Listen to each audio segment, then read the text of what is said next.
Office आते वक्त रमाकांत की बस छूट गई थी। इस कारण उसे ऑफिस पहुंचने में बहुत देर हो गई। जैसे ही वो ऑफिस पहुंचा, ऑफिस बॉय ने धीरे से कहा, बॉस ने आपको अपनी केबिन में बुलाया है। उस पल रमाकांत का दिल जोर जोर से धड़कने लगा।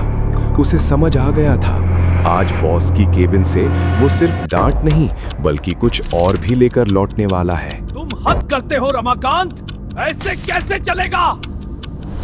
सॉरी सर, वो बस छूट गई थी इसलिए लेट हो गया। मैं लेट के लिए कुछ नहीं कह रहा, वैसे भी महीने में 10 दिन तो तुम लेट ही आते हो। कह रहा हूँ सेल्स के लिए यह तीसरा महीना है, तुमने एक भी वाटर प्यूरिफायर नहीं बेचा है। देखो मैं इस तरह मुफ्त में तुम्हें सैलरी नहीं दे सकता। लेकिन साहब मुझे इसकी बहुत जरूरत है। नहीं सर, मैंने तो 3 प्यूरिफायर। झूठ मत बोलो। रमाकांत के बॉस उसे डांट ही रहे थे कि तभी उनके दरवाजे पर नॉक हुई। उन्होंने कमिन कहा तो रमाकांत के साथ ही काम करने वाला प्रभाकर अंदर आया। उसे देखते ही बॉस बहुत खुश हो सर गए। आपने मुझे बुलाया था? अरे आओ आओ प्रभाकर, ये लो। बॉस प्रभाकर को एक लिफाफा देते हैं। प्रभाकर उसे खोलकर देखता है। उसमें एक लेटर होता है जिसमें उसके प्रमोशन की बात लिखी होती है। बहुत बहुत धन्यवाद। अरे प्रभाकर, कुछ सेल्स टिप्स इस रमाकांत को भी दे दो। 3 महीने हो गए, इससे एक प्यूरिफायर नहीं बिका। जी बॉस, दे दूंगा। रमाकांत, इस महीने मुझे प्यूरिफायर की सेल नहीं मिली तो तुम्हें ऑफिस आने की कोई जरूरत नहीं है। बॉस की बात को सुनकर रमाकांत ने प्रभाकर की ओर घूर कर देखा। प्रभाकर उसका सीनियर था और वो हमेशा रमाकांत के सीधेपन का फायदा उठाता था। उसके नाम के सेल्स बुक खुद के नाम पर लिख देता। 3 महीने से रमाकांत ने जो भी सेल की थी उसने उस पर अपना नाम चढ़ा लिया। वो बॉस से उसकी शिकायत नहीं कर सकता था क्योंकि बॉस प्रभाकर को बहुत इंटेलिजेंट समझते थे और उसे बुद्धू। बहरहाल जब वो ऑफिस से बाहर आया तो एक और सदमा उसका इंतजार कर रहा था। उसने देखा कि प्रभाकर कामिनी से हंस हंस कर बातें कर रहा है और उसे अपने प्रमोशन की बात बता रहा है। अच्छा कामिनी, अगर तुम आज फ्री हो तो हम शाम को कॉफी पीने चलें? नहीं सर, ये तो मेरा सौभाग्य होगा कि आपके जैसे सीनियर के साथ कुछ वक्त बिताने का मौका मिलेगा। लेकिन उस दिन कामिनी और प्रभाकर को हंस हंस कर बातें करते देख वो बहुत उदास हो गया। उसने मन ही मन एक निर्णय लिया और उसी समय ऑफिस से निकल गया। उसके बाद वो शहर के पास वाली नदी के पास गया। उसके ऊपर बने पुल से नदी की ओर झांक कर सोचने लगा, भगवान, मेरे जैसे लोग आप बनाते ही क्यों हैं? दोस्तों, हम हर हफ्ते बड़ी मेहनत से आपके लिए एक दिल दहला देने वाली एनिमेटेड हॉरर स्टोरी बनाते हैं। तो अगर आप हमारी यानी माई डेली डेस्क चैनल की कहानियां एंजॉय कर रहे हैं तो हमारे चैनल को सब्सक्राइब कीजिए और हमारी लेटेस्ट वीडियोस की नोटिफिकेशन के लिए बेल आइकॉन दबाना मत भूलना। ना तो नौकरी सही चल रही है और ना ही जिससे प्रेम करता हूं उससे विवाह की कोई उम्मीद। अरे हम जैसे लोग बोझ है बोझ, आज धरती से ये बोझ कम कर रहा हूँ। आ रहा हूँ आपके पास, आपसे बहुत से सवाल भी करने हैं। वो नदी में कूद पड़ा। नदी गहरी थी, वो तुरंत ही डूबने लगा। तभी अचानक एक आदमी वहां आया और वो रमाकांत को बचाकर नदी के किनारे ले आया।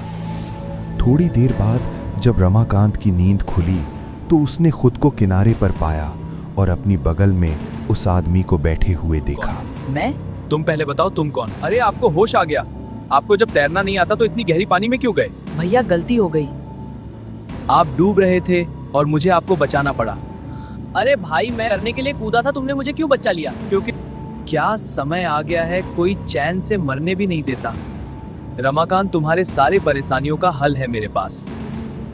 उसके बाद उस आदमी ने एक डायरी और पेन निकाला।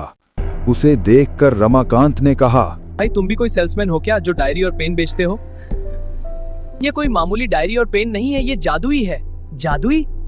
इसके हर एक पन्ने पर तुम एक विश लिख सकते हो।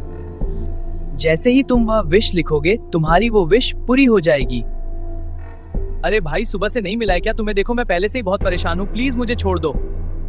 रमाकांत, मैं झूठ नहीं बोल रहा, एक बार लिखकर तो देखो विश। रमाकांत को विश्वास तो नहीं था, लेकिन फिर भी उसने पहली विश उस डायरी पर यह लिखी कि उसे 10,000 रुपए मिल जाएं। जैसे ही उसने विश लिखी उसके हाथ में 10,000 रुपए आ गए। उसे अपने आंखों पर भरोसा नहीं हो रहा था। थोड़ी देर तक वो नोटों को देखता रहा, फिर उस आदमी से पूछा, तुम क्या कोई जादूगर हो? नहीं, मैं जादूगर नहीं, जिन्न हूं। तुम फिर से शुरू हो गए। भला जिन भी कहीं ऐसे होते हैं?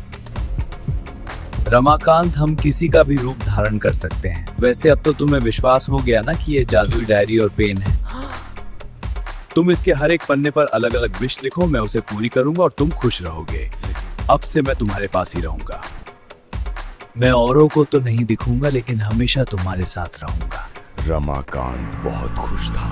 उसे लग रहा था अब वो अपनी हर ख्वाहिश पूरी कर सकता है। उस दिन रमाकांत अपने घर में चैन की नींद सोया। अगले दिन उसने उस डायरी के एक पन्ने में एक बहुत बड़े घर की विश लिखी। वो किराए के छोटे से घर में रहकर तंग आ चुका था। तुरंत ही उसे एक आलीशान घर मिल गया। फिर उसने एक महंगी कार की विश की, वो भी पूरी हो गई। लाखों रुपए मांगे, वो भी मिल गए। कुछ महीनों बाद वो पुराना रमाकांत नहीं रहा, बल्कि वो जाना माना रईस रमाकांत हो चुका था। एक दिन अपने बड़े से स्विमिंग पूल में तैरते हुए उसे प्रभाकर की याद आई। मेरे सीनियर प्रभाकर ने मुझे बहुत बेवकूफ़ बनाया है, मेरा हक मारा है। अब उसे इसकी सज़ा मिलनी चाहिए। अब मैं बताता हूँ उसे कि दूसरे का हक छीनने का अंजाम क्या होता है। उसके चलते मेरी नौकरी खतरे में आई थी ना, अब उसकी नौकरी भी नहीं बचेगी। उसके बाद रमाकांत उस डायरी में लिखा कि प्रभाकर बीच मीटिंग में सबके सामने बॉस को जूते से मारे। इधर उसने विश लिखा, उधर वो पूरा हो गया। प्रभाकर के जूता मारने के कारण उसके बॉस ने उसे नौकरी से निकाल दिया। रमाकांत ये जानकर बहुत खुश हुआ। अब तो रमाकांत उस डायरी और पेन से कई गैर ज़रूरी चीज़ों की मांग भी करने लगा। धीरे धीरे डायरी के पन्ने कम होने लगे। एक दिन जब डायरी में एक आखिरी पन्ना बचा तो उसे अपनी मोहब्बत कामिनी की याद आई। आज मेरे पास सब कुछ है, सब कुछ, दौलत, शोहरत, महंगी गाड़ी, आलीशान घर, बस मेरी महबूबा कामिनी ही नहीं है। मुझे नहीं लगता है अब उसे मेरे पास आने से कोई दिक्कत होगी। रानी की तरह रखूंगा मैं उसे, रानी की तरह। आज इस डायरी में आखिरी विश लिखकर उससे शादी कर लूं, फिर जिंदगी आराम से कटेगी। ये सोचकर वो डायरी के आखिरी पन्ने में अपनी आखिरी विश लिखने लगा। लेकिन ये क्या, वो उसके आखिरी पन्ने में अपनी आखिरी विश लिखने की लाख कोशिश करता, लेकिन वो लिख नहीं पाता। वो बहुत परेशान हो गया। परेशान होकर वो जिन को बुलाने लगा। अचानक वो जिन उसके सामने प्रकट हो गया। जिन भाई, ये देखो, तुम्हारी जादुई डायरी और पेन खराब हो गई हैं। मैं इस पर अपनी आखिरी विश लिखना चाह रहा हूँ, लेकिन मैं लिख नहीं पा रहा। प्लीज तुम मेरी मदद कर दो ना। रमाकांत, इस डायरी की एक बात बताना मैं भूल गया था। इसके आखिरी पेज पर तुम नहीं लिख सकते। इसके आखिरी पेज पर मैं अपनी विश लिखूंगा। जिन ने रमाकांत से कहा, हाँ रमाकांत, मेरी विश, क्योंकि तुम इंसानों की कोई भी विश कभी आखिरी नहीं होती। ये मिल जाए तो वो चाहिए, वो मिल जाए तो ये चाहिए, ये पूरा हो गया तो वो पूरा करना है, वो पूरा हो गया तो फिर कुछ और पूरा करना है। पूरी जिंदगी उसे कुछ न कुछ चाहिए। मैंने कहा ना, कोई विश आखिरी नहीं होती। तुम्हारी विश क्या है? तुम क्या लिखने वाले हो इस पन्ने पर? मैं आज से तुम्हारे जैसा, यानी इंसानों के जैसा जीवन जीना चाहता हूँ। अरे ऐसा मत करो भाई, मुझे नहीं बनना जिन, मुझे आदमी ही रहना है। तो इसके लिए तुम अपनी तरह ही एक लालची इंसान को खोजो, उसकी मदद करो, जैसे मैंने तुम्हारी की थी। फिर ये विश वाली डायरी उसे दे दो।